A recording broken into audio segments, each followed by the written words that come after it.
Hola, bienvenido. Ya lo saludo formalmente y le doy la bienvenida a este su canal Obdiel te invita. Mi nombre, Obdiel. Soy cubano y estoy viviendo actualmente en los Estados Unidos de América, en el estado de Pensilvania. Si te interesa lo que vamos a estar hablando por acá, sin pelos, crudo, pues te sugiero que continúes con nosotros, pero eso va a ser luego de la intro que vamos a comenzar ya.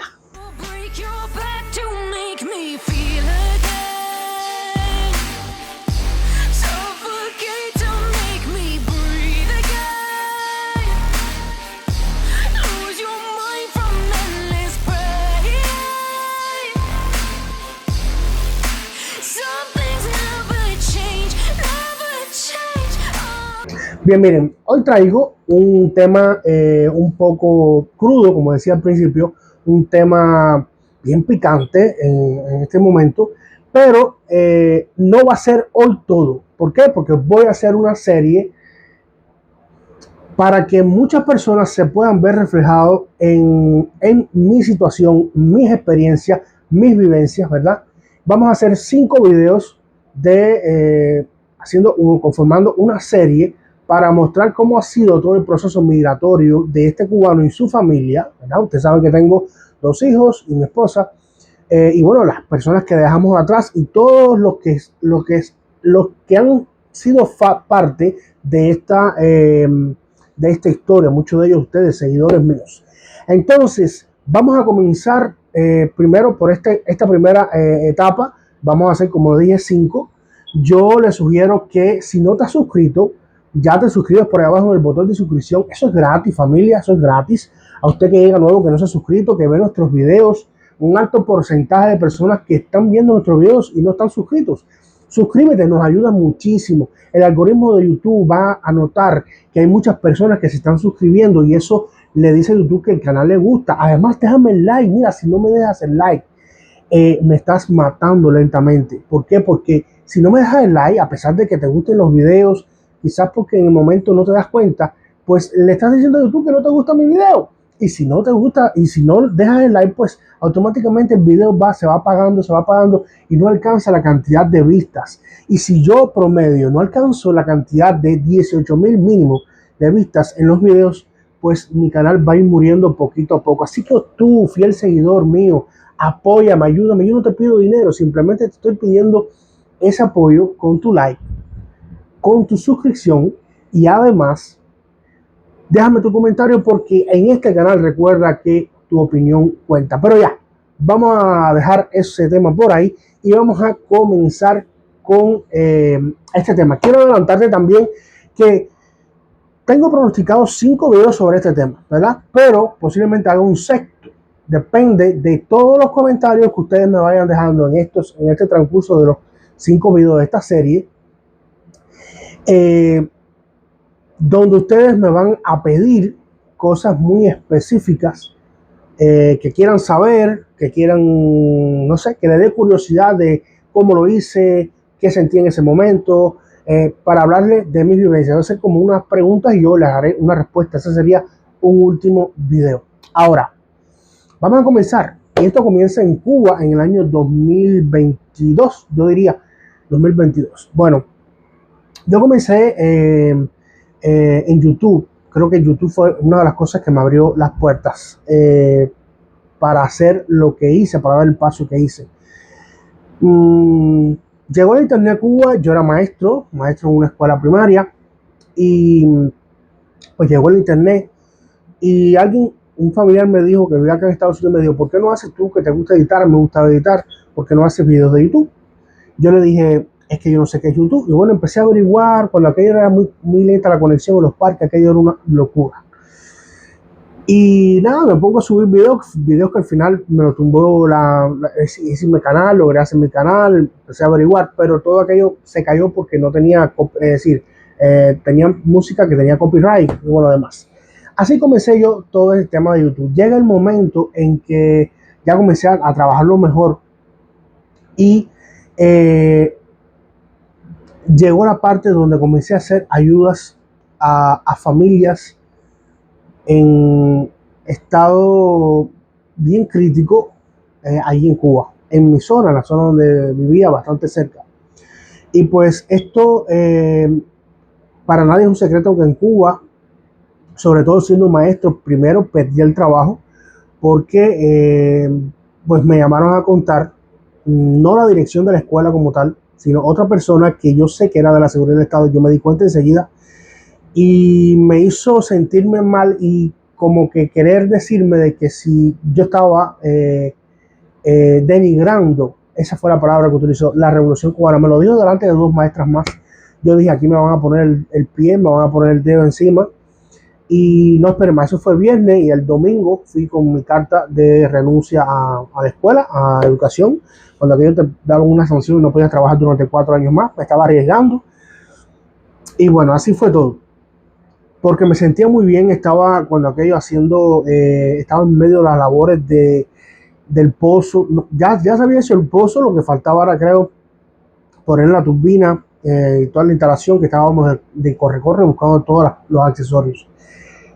Para la familia de Ángel, que fue prácticamente los primeros videos que estábamos haciendo. Ya habíamos entregado el colchón, la cama, el primer colchón, la cama, algún dinero, comida, algo así. Y bueno, todo esto fue el inicio de algo que no les voy a negar, me dio mucho miedo.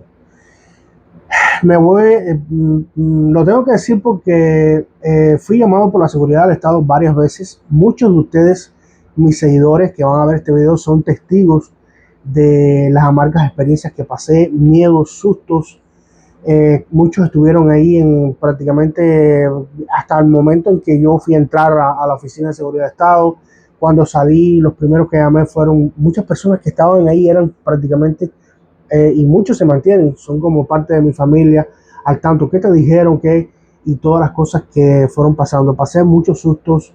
Ellos, eh, ellos no, ellos no les agrada que uno muestre la realidad de Cuba y más alguien con una preparación, digamos, como yo, porque era maestro.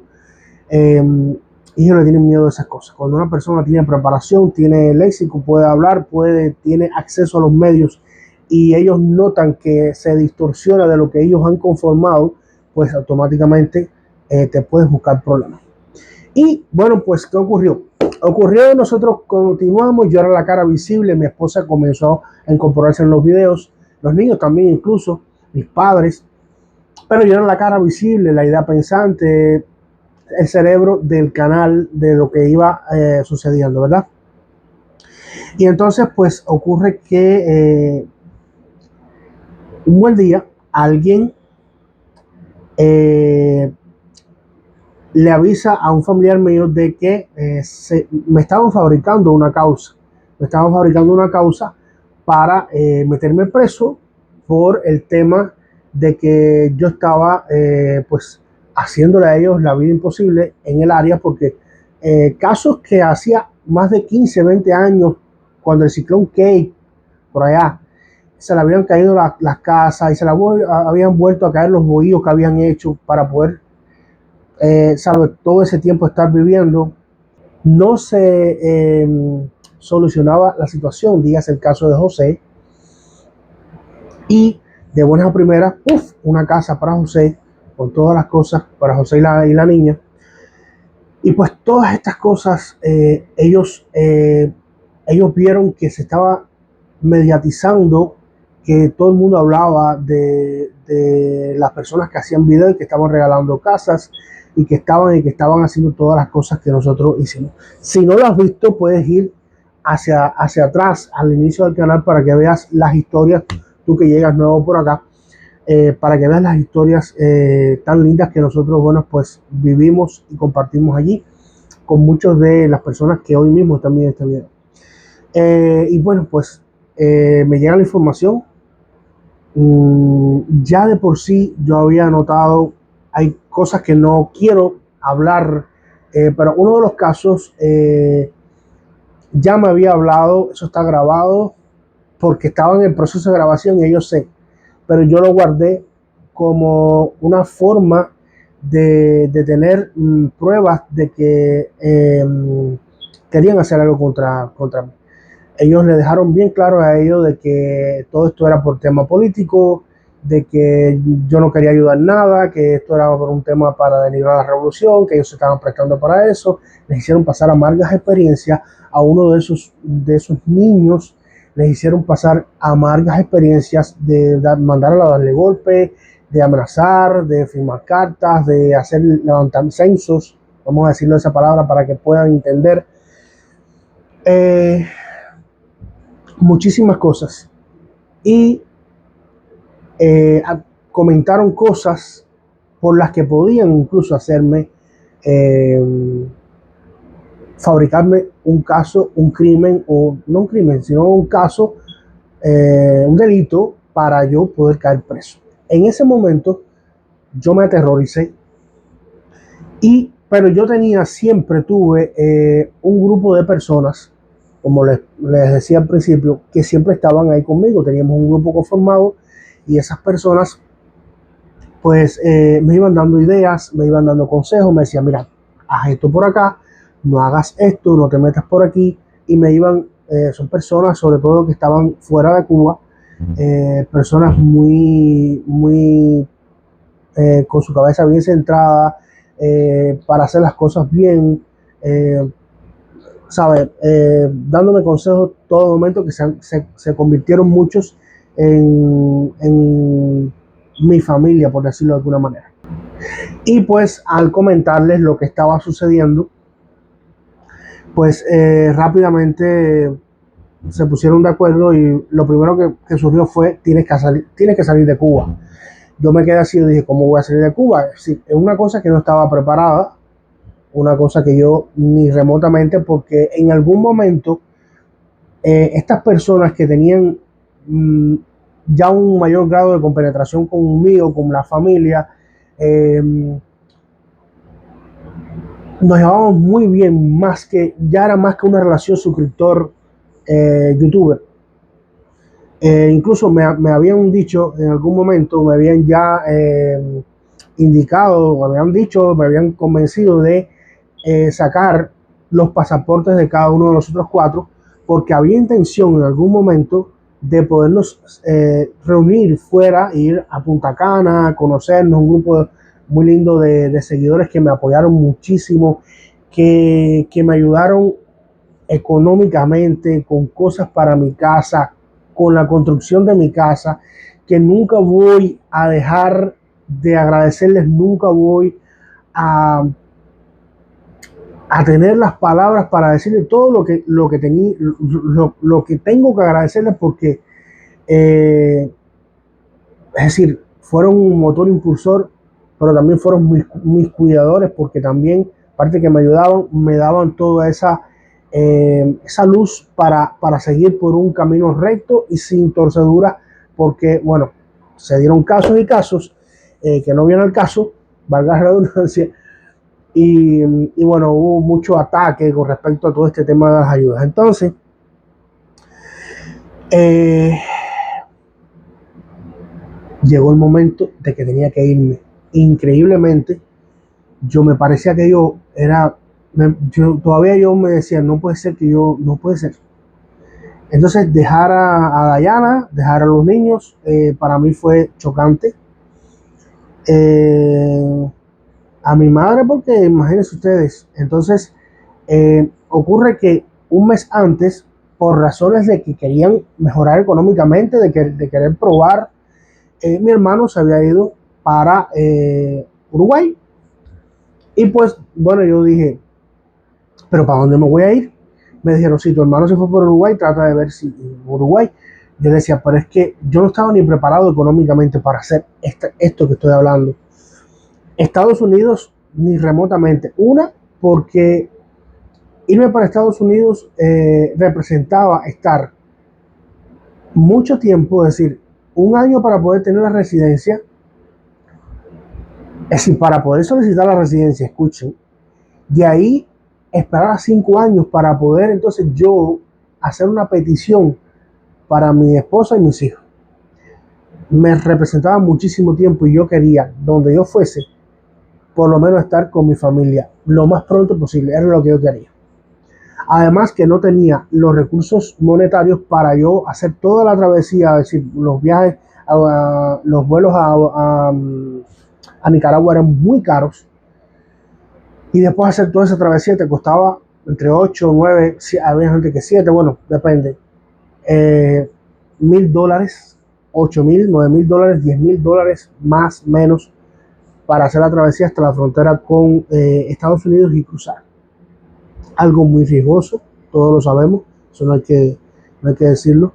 Y yo esa acción la bloqueé enseguida por el momento. Y dije, bueno, donde yo tengo a mi hermano en Uruguay, ellos habían ido hace un mes, la cosa estaba fresca, vi más o menos qué cantidad de dinero había que hacer, había que tener, y bueno, eh, recibí ayuda para poder hacer ese viaje porque yo no contaba con esa cantidad de dinero. Y un día 5 de junio partí de Cuba, 12 de la noche, 2:30 llegó el auto, van a ver las imágenes, muchos las han visto, estarán cansados de verlas, yo las veo y me parece estar ahí todavía, en la despedida de mi madre, de mi padre, de una tía mía que ya falleció, mi esposa, los niños, algo muy familiar, y me lancé. Ese momento fue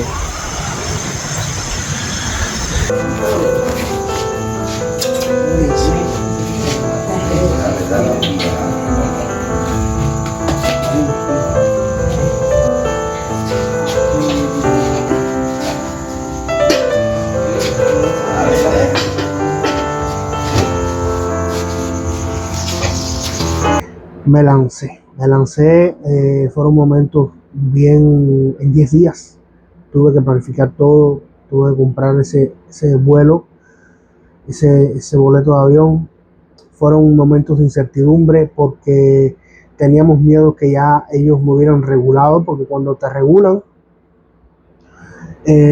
no puedes salir del país por ningún lugar, ¿okay? Te bloquean la salida, entonces no sabía, todo había sido muy rápido, yo no tenía cómo averiguar. Eh, y pues me lancé. Llegué a Camagüey, me acuerdo que estaba en la fila y cuando tenía que sacar el pasaporte con el boleto, yo no encontraba el pasaporte delante de mí, un estado de nervios. Recuerdo que cuando ya pasé el check-in y todo, que me senté, que llamé a mi hermano, le dije, ya pasé, mi hermano se echó a llorar porque él pensó en todo momento, me decía, yo pensé en todo momento que tú estabas pues que no podías viajar, no te iban a dejar, es decir, estabas regulado y no podías salir del país. Aquello fue, ya después, en ese momento, yo caí como en una especie de trance, una especie de sensación donde yo no sentía nada. Yo estaba, uh, no sé, extraño, diferente. Uno de mis terrores mayores ha sido montarme en un avión. Yo me monté el avión como si me hubiera montado en una guagua. Para los que no son de Cuba y no saben, guagua es ómnibus.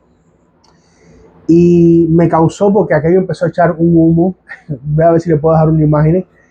Aquello empezó a echar un humo así blanco y yo decía, Dios mío, esto es Dios mío. Pero sin miedo. Me causó porque yo no sentí miedo. Yo disfruté el viaje. A pesar de todas las... Yo no sé si era el cúmulo de sensaciones que yo tenía. De cosas, de tristeza, de susto, de miedo, de incertidumbre, de tantas cosas ligadas que realmente yo no sabía que yo estaba sintiendo. Llegué a Guyana, eso fue otro miedo, porque no podía decir que iba por Uruguay, porque si te sabía que te ibas a cruzar frontera no te dejaban. Es decir, supuestamente yo iba a un viaje turístico a Guyana, yo solo, una persona me iba a recibir a alguien que yo no conocía, y así fue. Bueno, pues me aprobaron, cuando yo vi que me pusieron el cuño, respiré profundo y dije, bueno, allá vamos, Jotiel. Estuve ahí, me llevaron a una casa de renta, habían varias personas, incluso habían personas que llevaban como 2 meses esperando para viajar. Yo dije, bueno, usted verá esto. Recuerdo la comida, el agua me sabía agua de lluvia, malísimo.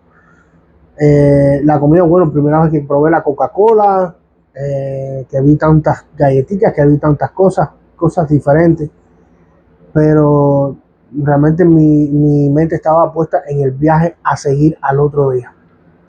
Y pues así uno fue, al otro día nos recogieron en una van, podría decir, como las guaguitas de Texas que hay en Cuba, ese tipo de, así, no sé si sería una van, no, porque las van acá son diferentes. Éramos 12 personas. Teníamos que atravesar desde Georgetown, que es la capital, hasta una ciudad abajo que se llama Lethem,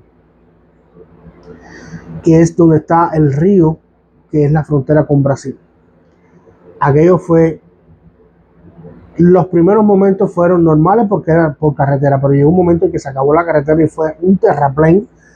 Yo lo puse, le voy a ir poniendo algunas de las imágenes, unos pedacitos.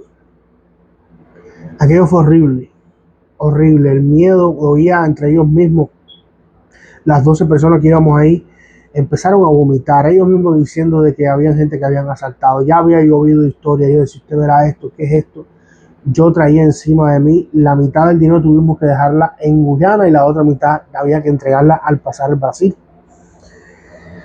Si llevaba dinero encima, con miedo, mucho miedo. La peste a vómito de adentro, porque aunque tuvieran las ventanas abiertas, hubo un momento que había que cerrarlas porque había una lluvia de esas, pero torrenciales. Los caminos eran caminos de fango, lleno de fango, aquello, veía gente botada. Yo me preparé porque me decían, han conocido de mi barrio que se habían ido por Uruguay también unos meses antes, se le había roto el transporte donde iban y se quedaron 3, 4 días botados ahí, aquello fue una locura. Y yo llevaba todo aquello. Entonces, el agua mala, más el almuerzo, más todo el vómito de aquellas personas, bueno, aquello fue fatal. Aguantar las ganas a veces hasta de orinar porque yo le tenía miedo a todo. Yo iba como un niño sin madre a rumbo. Yo nunca había salido de Cuba, no sabía qué era el mundo y había oído de tantas cosas. Pero bueno, nada. Llegamos a un lugar, recuerdo que llegamos de noche, como a las 12 de la noche. El hombre hablaba inglés. Yo palabreaba, pero nada, que remotamente. Y ellos hablan un inglés medio extraño. Se bajó aquel hombre de aquella camioneta, nos dejó trancados, todo el mundo ni abría las ventanas. La gente vomitando, la peste a vómito, la calor. Se veía una luz que encendía y apagaba. El hombre se desapareció, vino, recogió como una java y se fue. Y nosotros, bueno, aquello fue una locura. Hasta que una parece que entró en pánico ya y dijo, me voy. Y todo el mundo le decía, nos van a matar aquí, tú no sabes dónde estamos aquí, no podemos bajarnos. Y ese hombre nos dijo que nos quedáramos aquí. Bueno, al final nos bajamos todo el mundo arriesgándonos, desde aquí nos van a entrar a tiro y nos van a descuartizar. Bueno, no pasó nada, pero parece, yo me siento, y cuando vimos, estábamos como a la orilla de un ranchón, que después descubrimos que era un lugar donde vendían comida, incluso había alguien que vendía comida allí, unas indias, estaba como a 300 metros de un río que había que cruzarlo en una patana, montar esa guaguita donde íbamos, montarnos ahí arriba y pasábamos el río y después seguíamos nuestro camino. Estamos a mitad de camino, 12 de la noche, había que esperar a las 6 de la mañana. Pero nosotros no sabíamos nada y aquello era un bombillito que hacía así, como que se apagaba, era como una planta, qué sé yo. Y lo único que sentía era grillos, bichos, cosas. Aquello era horrible. Yo lo único que sé es que me senté en una esquinita, una muchacha se acostó hacia dormir y yo lo único que sé es que a mí se me fue en mi mundo. Yo recuerdo que comencé a sudar y yo era como si me hubieran tirado un cubo de agua fría, literalmente. Un cubo de agua fría. Me empecé a perdí la visión completa. Yo no sé, yo no veía. Sé que estaba consciente y yo quería gritar y no podía. Y quería vomitar y no podía. Yo no vomitaba. Hice 4 veces por vomitar, no podía. Entonces yo quería gritar pidiendo auxilio. Yo no gritaba, yo no me salía la voz, no. Y quería hacer así y no salía, no me atrevía, no tenía fuerza para pararme tampoco. Hasta que hice así y empecé a orar y a clamar. Y yo lo único que decía, Espíritu Santo, acude a mí porque yo me entregué a ti. Que sea tu voluntad, Padre, que sea tu voluntad. Y me empecé a pasar la mano por el estómago, así por mi panza. Y aquello se me empezó a pasar y a pasar, a pasar cuando le conté a los demás, pero ¿por qué tú no llamaste? Yo llamaba, pero yo no podía, era algo que no me salía a la voz, era un grito un grito mudo que me salía. Bueno, ahí tomé agua, comí algo y bueno, ya, nos dormimos un poco y bueno, como a las 6 de la mañana nos despertaron, que había que cruzar 6:30. Fuimos para allá, cruzamos todo aquello, seguimos todo ese recorrido. Llegamos a la ciudad, llegamos a una terminal y llegó el momento de meternos en una casa para cruzar el río. En un bote, ahí van a estar las imágenes, las van a ver. Yo tenía mi mochila, mi maletín de 10 kilos, mi mochila con la laptop, con todas las cosas, los aditamentos míos, la cámara. Yo me monté en aquella cosa, en aquella chalupa, yo no sé ni cómo llamarle aquello. Se le entraba el agua. Había un hombre que temblaba delante de mí. Yo decía, Dios mío, ese hombre va a dar una cosa.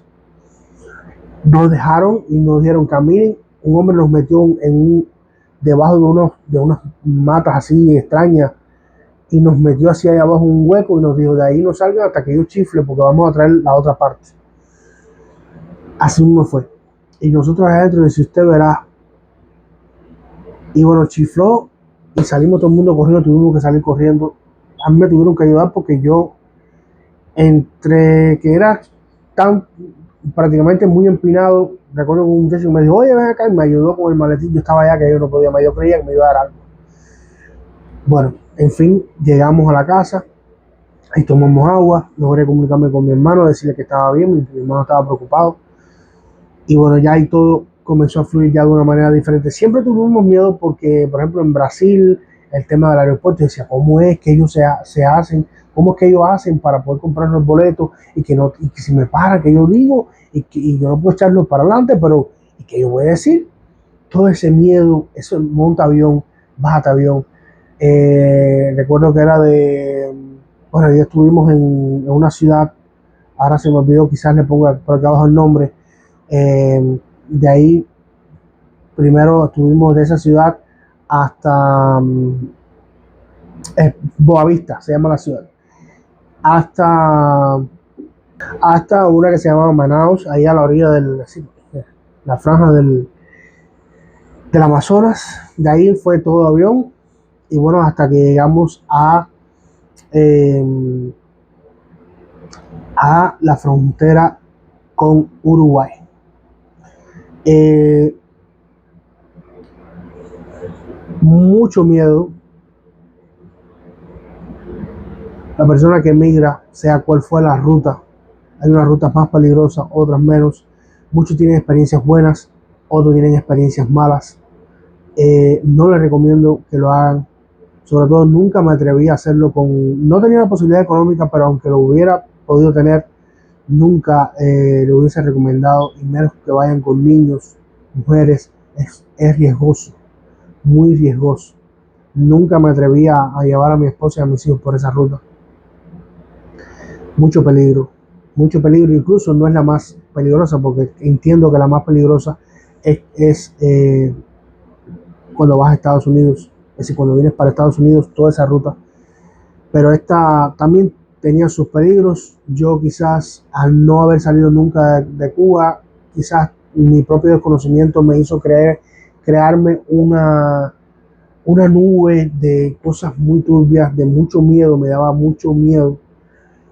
Eh, y nada, llegamos ahí a la frontera, agradecidísimo con Uruguay, pero toda esta historia continúa en Uruguay.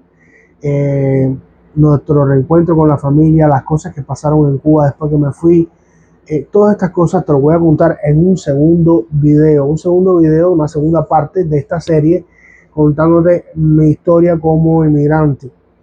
Yo te agradezco que hayas estado hasta aquí. Quisiera pedirte nuevamente tu suscripción, tu pues tu like, que es muy importante para nosotros, que lo compartas con tu primo, con tu hermano, con tu tío, con tu vecino, con tus compañeros, con personas que vayan a hacer ese mismo trayecto u otro, para que sepan las cosas que pueden pasar. Además, con todos tus conocidos, para así nosotros poder también crecer, y es una manera que me vas a ayudar. Si quieres ayudarme de otras maneras, pues ahí también tenemos por ahí abajo un botón de super gracias, para si ves el video luego del estreno, pues ahí puedes agradecerlo si lo quieres, si lo deseas, y también, bueno, pues unirte a la membresía de nuestro canal, que es una membresía paga, que es otra cosa ya diferente. A diferencia de estas dos últimas, las otras son gratuitas y te estoy súper agradecido si lo haces. Gracias, te espero en un próximo video donde vamos a seguir hablando de este tema migratorio y bueno, pues sin pelos en la lengua, muy franco, con toda la verdad, te voy a estar contando mi experiencia. Te espero en el próximo. Obdiel te invita.